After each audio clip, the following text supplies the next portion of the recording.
ശ്രീനാരായണ സഹോദര ധർമ്മവേദിയുടെ ആഭിമുഖ്യത്തിൽ ശ്രീനാരായണ ഗുരുദേവന്റെ മഹാസമാധി ആചരണം നടന്നു. ഗുരുദേവന്റെ ചിത്രത്തിന് മുന്നിൽ പുഷ്പാർച്ചനയും പ്രത്യേക പ്രാർത്ഥനകളും നടന്നു.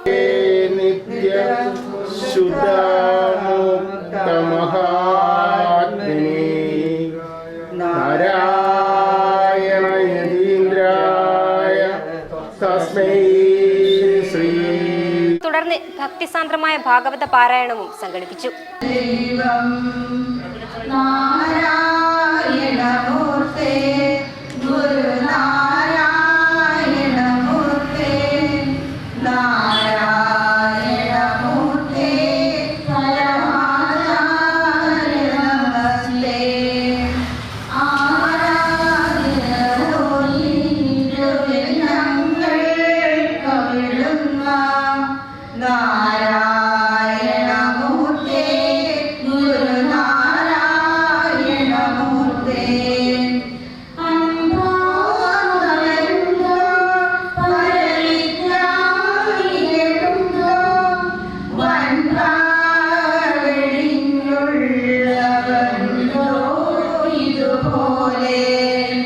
കൊല്ലം വവ്വക്കാവ് സൗത്ത് ഇന്ത്യൻ ജുവൽ ടവറിൽ നടന്ന ചടങ്ങ് ശ്രീനാരായണ സഹോദര Dharmavedi Karunagappally union president Natarajan Ananthapuri, secretary Vijayan Sabari, രക്ഷാധികാരി ശങ്കരൻ പുലിത്തിട്ട, ജോയിന്റ് സെക്രട്ടറി ഗോപി പള്ളിയിൽ, ട്രഷറർ ഹരിദാസ് തുടങ്ങിയവർ നേതൃത്വം നൽകി.